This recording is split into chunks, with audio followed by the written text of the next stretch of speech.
Oh, is it now? Yeah. I just saw Arn when he left here in the afternoon session. I barely speak to Rick. I've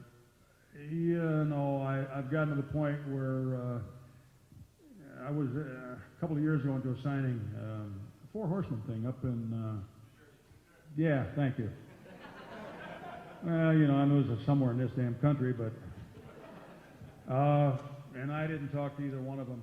And afterwards, I said, hey, well, I've been pissed at you for years.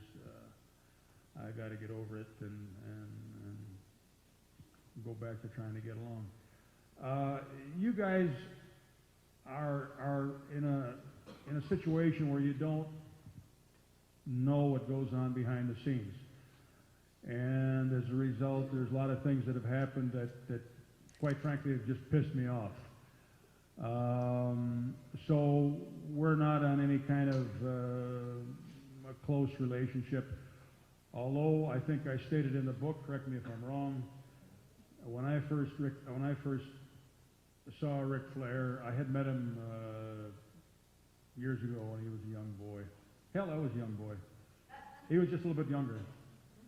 And I have said on many occasions, if I could ever fall in love with a guy, it would have been Ric Flair. He just was, he had that, like his name implied, he had that flair, he had that charisma, something different. And for years, I really thought an awful lot of him. But over the years, we got sideways, and again, I guess everybody doesn't agree with me, but there were things that he was doing, and I just went to him, I said, listen, I've never been shy. I said, listen, this is what you got to do. You got to quit this or that or whatever it might be. If you've ever seen, and is Tommy around? Tommy Young? Oh, Well, anyway, you know who Tommy Young is. Can you imagine the world champion goes to Tommy Young and they get into a little verbal argument and the world champion pushes Tommy Young and Tommy Young pushes Ric Flair on his ass. I said, what the hell are you doing? What are you doing?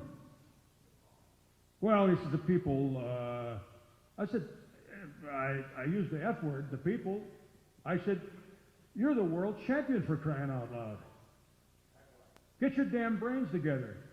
Then how many people have seen in the corner, over the turnbuckle, down the rope, up the deal, drop the elbow? You didn't see it once. You saw it every damn match.